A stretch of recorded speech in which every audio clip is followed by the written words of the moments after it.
iPhone.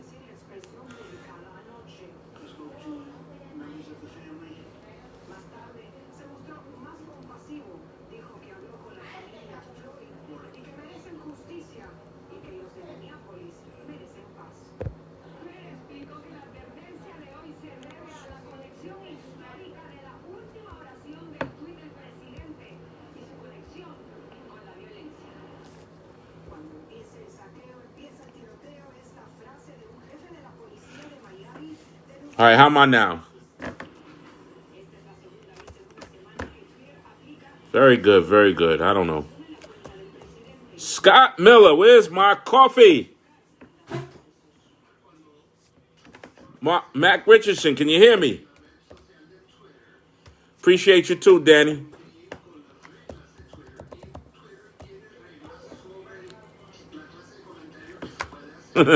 Keith Medina, what's up? Everything is good, man. Hey, Sal. What's going on? I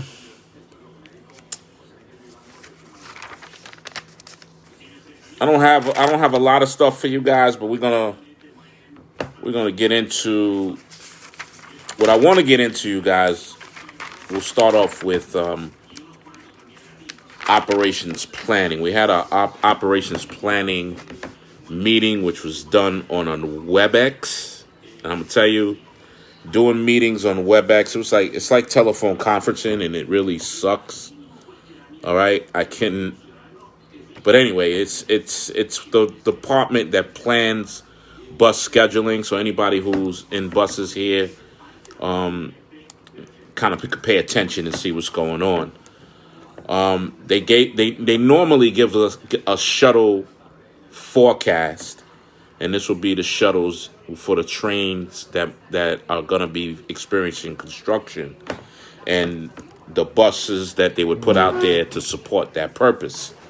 So they gave us a shuttle forecast, and it was put in a different format because of all the uncertainty from the planning department point of view, and they know the work that needs to be done, but exactly when it will be scheduled and exactly what the bus support will be is still subject to change. So basically, whatever forecast they gave us regarding shuttle work is really, I don't know. They should have never they shouldn't even schedule the meeting because it's unrealistic. A lot of the subway projects will be discussed at a later date due to a lack of decision being made on the issue. That's when they're talking about senior MTA leadership. All right. For Manhattan routes, we'll talk specifically the M35. There has been some construction at the psychiatric center on Randall's Island. The construction of the parking lot, the parking lot project has been moving forward. They are aiming to have it completed by November of this year, at which point we can reroute the bus to loop into the mental health facility servicing the stops that they intend to build inside the parking lot area. Bus planning will be putting it in the winter pick, but can operate on a detour till the pick occurs. We will put a test bus to make sure the stops that were added into the parking lot meets the MTA standards, which were part of the drawings and plans. The union asked if additional time will be added as a result of the loop, and we were told that we will be getting 2 extra minutes of running time to be added to that. Now, LaGuardia Depot. There's been a lot of construction at LaGuardia Depot, as our operators on the M60 know about. And if we got anybody from, I believe, LaGuardia Depot or I think the Q47, whoever operates the Q47, it's the similar things was going on for them as well as LaGuardia Depot. But bus planning has been informed by the Port Authority that they are in the final stages before the new Terminal B opens up. It is expected to open on June 13th or June 20th. The Q48 and the M60 will be returning to their original stopping order. First Terminal C and D, and by the way, D is currently closed. Then the new Terminal B, which is the new building closer to the highway. There will be a lower level roadway. It's an HOV roadway just for buses and HOVs. Private traffic will be on the other levels. Then the M60 will proceed to Terminal A. This also puts the Q48 back on its regular normal direction eastbound on 23rd Avenue. When they open the new terminal, the roadway between C and B will be temporarily closed until late this year. After a bus is at Terminal C, it will have to go back across the 102nd Street Bridge, then will proceed on Ditmars Boulevard to 94th Street, going to Terminal B via 94th Street, and proceed west towards 82nd Street and Terminal A. The mileage is almost identical to what it is right now, so there wasn't any schedule changes for the purposes of the routes. Although Port Authority expects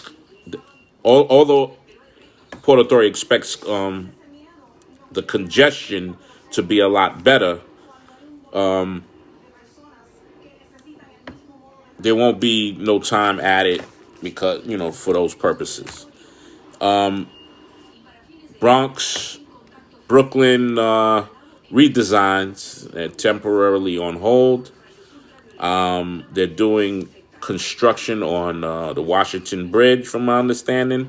And I think that the Bronx redesign had something to do with the Grant Highway that crosses into Manhattan. There was some discussion on moving forward on that, but for the general consensus moving forward, the network redesigns are temporarily on hold. Okay, how you doing, Sonia? What's up, Jamie? Israel Perez. Let me just read your comment. Going into Terminal B over 94th Street. Watch that left turn signal now. It's a red, green left arrow. All right, thanks for the heads up. Bring that into your chair's office too to alert the members. Anyway, so moving on to that was essentially all that was discussed at the ops planning meeting, because the ops planning meeting was something that I think is superficial and just had to be done. So they did the ops planning meeting. It was a horrible meeting, but I just want to inform you, like normally these what goes on in the ops planning meeting would be something that I would be discussing with you guys at my division meetings, and I'm sure that's also discussed in the Bronx division meetings, where bus planning and whatever's scheduled to be worked on or moved, whatever is discussed at your particular division meetings or shop gates, to let you know what's coming. So there wasn't much in the way of the Bronx as far as any plans except the borough redesign, which is put on hold. So that's all that was really discussed.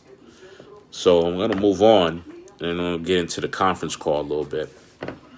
So this conference call happened yesterday. Normally it's the Department of Buses and the unions. So I'm going to start off with the statistics. So the statistics as of Thursday nationally was 1.7 million positive COVID-19. New York State has 365,000 positive COVID. New York City has 200,000 positive COVID. In the Department of Buses, we have 1,276 total return to work from both positive COVID and quarantine. Scratch that. The Department of Buses currently has 1,276 positive COVID. All right, that's the correct number. The total return from both positive COVID and quarantine is 2,983. Currently quarantined, we have 175. Those are all trending numbers that are trending in the right direction. All right. There's more numbers to share. Now, management is starting to look at trends from 1 year ago, 2019, to present year 2020 in May. All right. So as we look forward to reopening, we'll keep an eye on the health of our employees and know where we potentially can tighten up or make sure we are nimble enough for adjustments as needed. The numbers below for 2019. The numbers below for 2019 to 2020, which is both in May. 2019 cumulative absences, 1,479 to this day last year. And this is across the system in the Department of Buses. In 2020, the cumulative absences are 1,567 across the DOB system. It's a slight uptick, but with the quarantine and everything else that's been going on with the COVID, that's been expected. And to be quite frank and honest with you, the uptick, those numbers are not really a huge different from our regular absences from a year prior. So I thought those numbers was very telling. In 2019, a total absences of active employees versus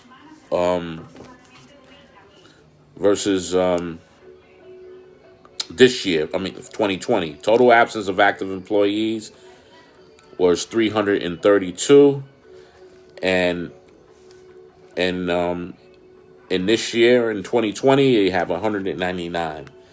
These are a couple of numbers that are being looked at based on sick call-out information. So, as you can see, Transit's only objective and has always looked at is their availability. This is all they're concerned with. All right. Right now, the workforce looks like they're in a good place. And they're looking ahead for the city to reopen.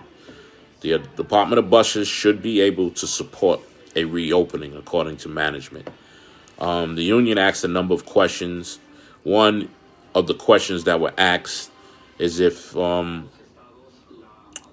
the numbers available for people who were out for childcare purposes. And the response that we got is that he'll get the numbers, but he didn't have them at this particular meeting. All right, so let me, Ramona, I will answer that question, and let me just go through this agenda, and I'll answer you. Okay, just hold tight a minute.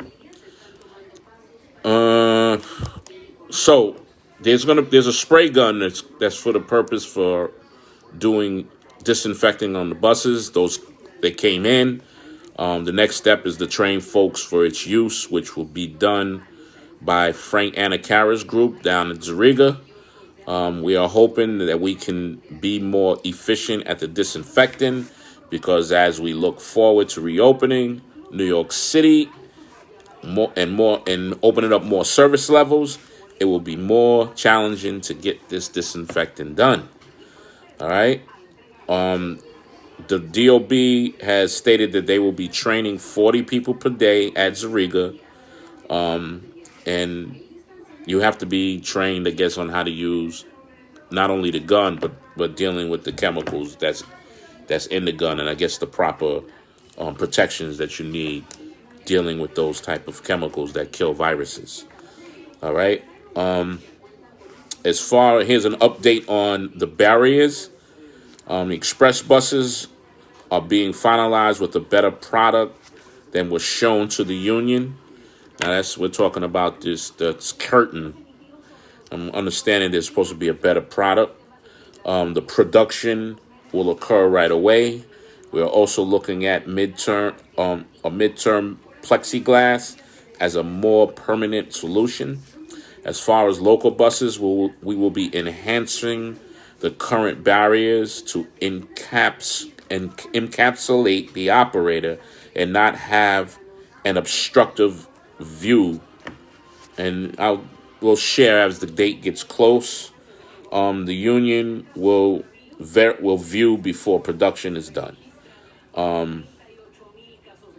There's a safety kit update. Now the management will be giving us a bag, and it's a PPE bags, and will be available early next week for distribution at the depots. Now those are the bags you can carry your mask, your disinfectant, and all that stuff. We're understanding that that's something that is a good quality. I haven't personally seen it, so I'm just a messenger here. Looking ahead, there's nothing in the store just yet as far as phase 1 reopening. But the Department of Buses has seen an uptick in ridership. We hit over 700,000 riders last Friday across the system, which is up from 400,000. And on a typical weekday, it's 2.2 million. Brooklyn, specifically on a Sunday schedule, and the Bronx on a Saturday schedule are experiencing loads and overcrowding. The Department of Buses see the need to do something about it. Schedules will be moved from a Saturday in some areas and a weekday school close in other areas, with some curtailments. As soon as we hear more on phase 1 reopening, we will probably have to work closely to support what's going on. In Manhattan has been so far the slowest of all the boroughs, but might have to come off the Sunday schedule as well. Stay tuned on that.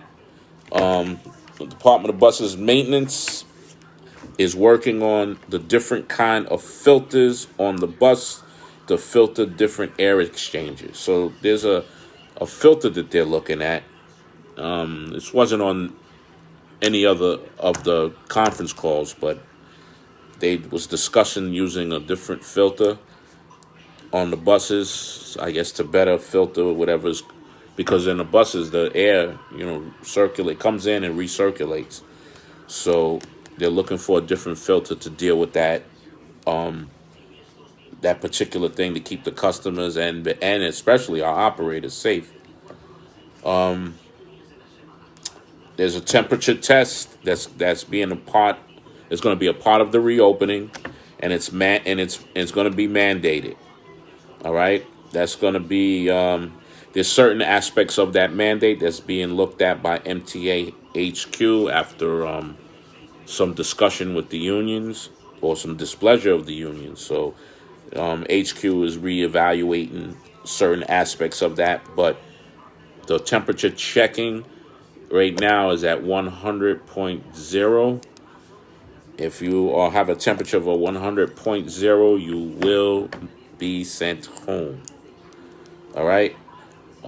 As far as the pick is concerned, in Manhattan and the Bronx, I only speak for Manhattan and the Bronx on this line, and June 1st, 2020 will be the first day that we will be picking. All right. Yesterday, I was a part of a meeting on other ways that they can deal with killing these viruses or disinfecting utilizing ultraviolet lighting. All right, so the ultraviolet lighting, it was a discussion on the safety of it.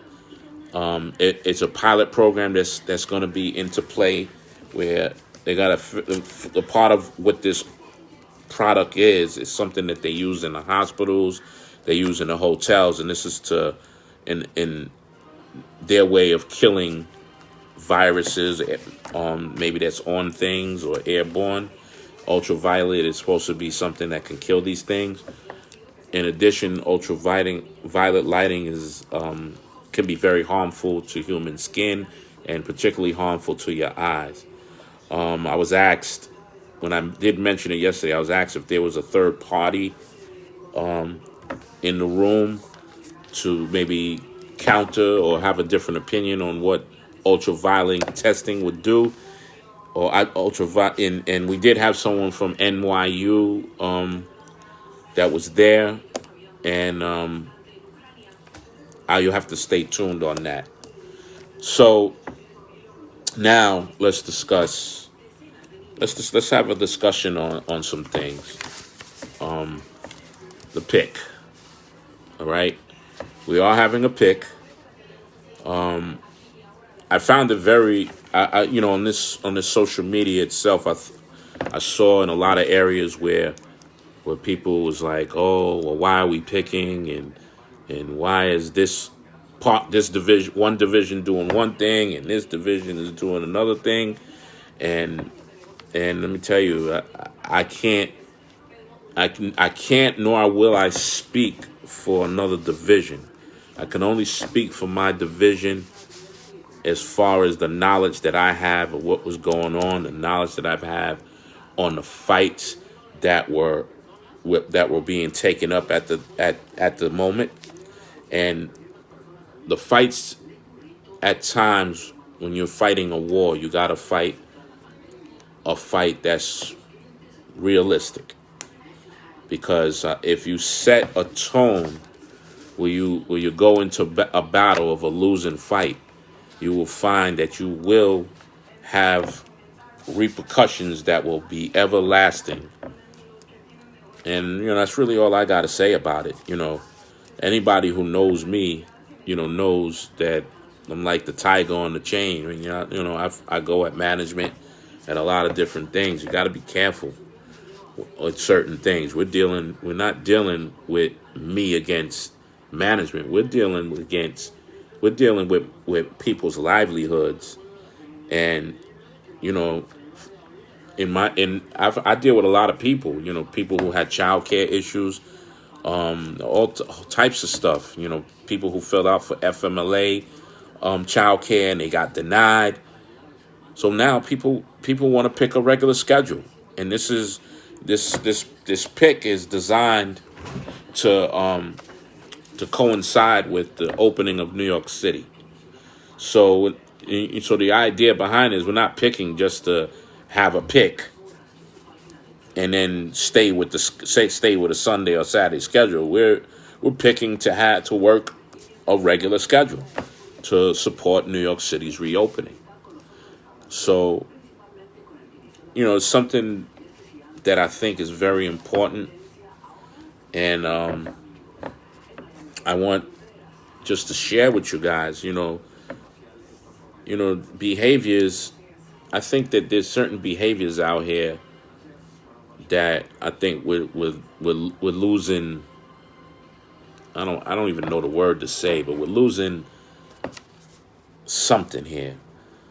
There's such thing as having a behavior that builds trust, and you gotta make the deposits to build that trust. But there's also opposite behaviors that undermine trust, and that takes away the withdrawal of that trust bank. I think that you should always be a straight talker. Talk straight. You shouldn't lie or spin or double talk. There's a lot of people that do that. I think you need to demonstrate respect. Same respect that I would want you to have for me, I'm gonna have for you. All right, so you got to demonstrate respect. You can't ignore, insult, or take people for a fool. It's not right. You got to create transparency. All right. You can't withhold info or decide without informing or explaining. There's a lot of that stuff that goes on, right? You got and if you wrong people, you need to right the wrongs. You really need to right the wrongs. All right. Some people don't admit or don't want to repair mistakes. They cover up mistakes and they like to blame, and that's not right. All right. You got to show loyalty, man. Show loyalty. Show loyalty to the members that elected you. Show loyalty. You shouldn't be selling out people. Don't sell out people. Don't take credit for yourself or credit. We do this together. We do this as a union. We do this as a body, right?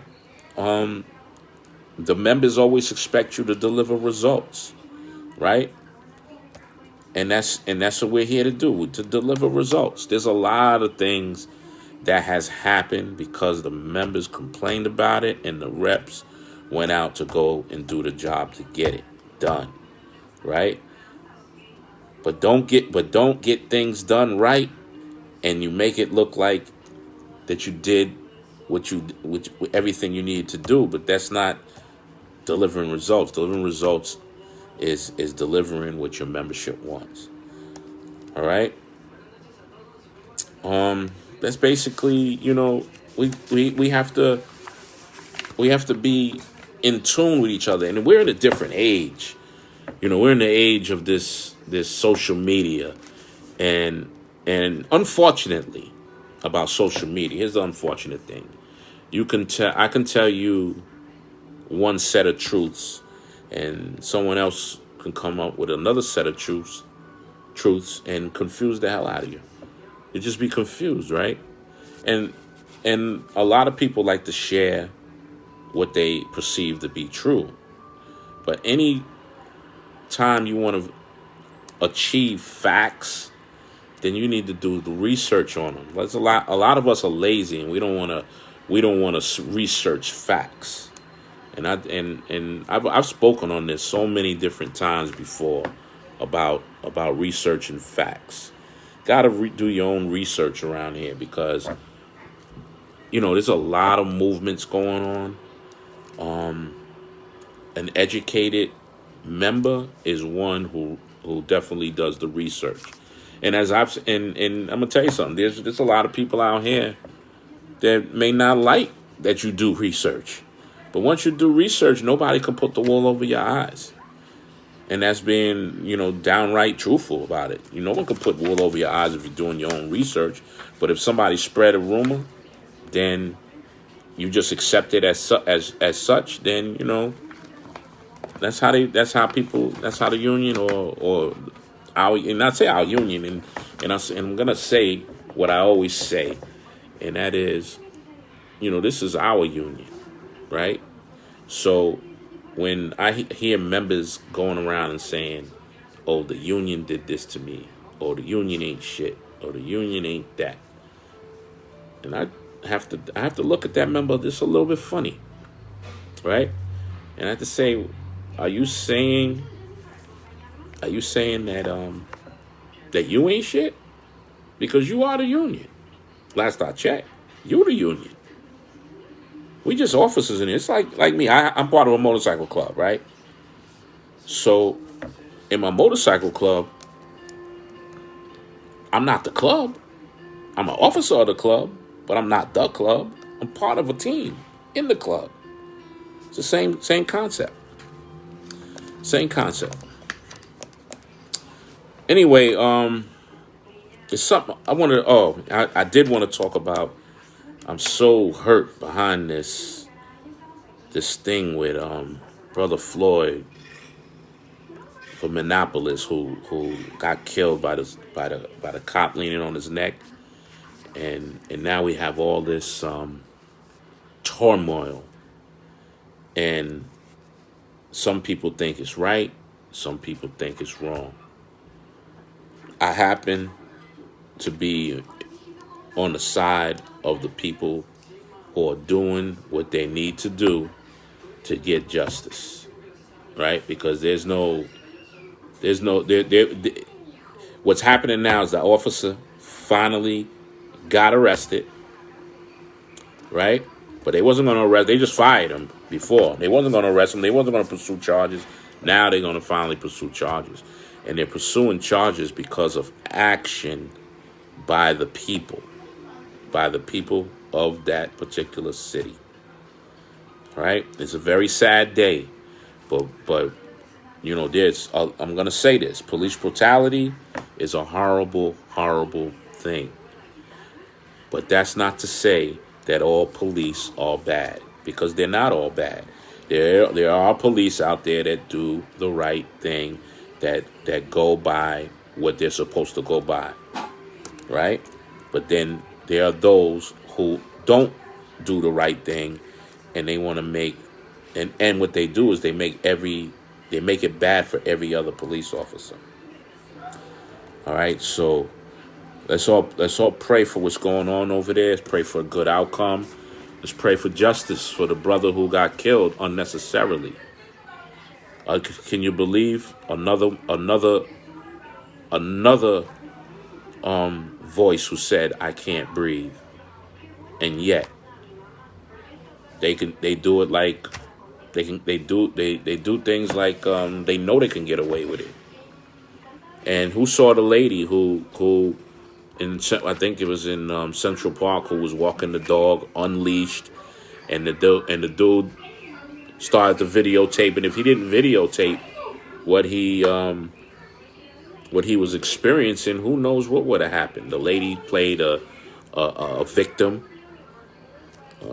and I don't know. This is crazy, but our young people, you need to pay attention. The fights that we need to be involved in are not just internet fights. We have to be on the ground. All right. I mean, our parents and then us, and we made these fights. Now you guys got to take this baton. You got to get in the street. You got to fight. You got to fight to maintain. You got to fight to get new things. You got to do a lot of fighting. But anyway, God bless everyone. No, I love y'all. I'm going to be offline and answer any questions you may have. All right? Be safe, everyone. One love.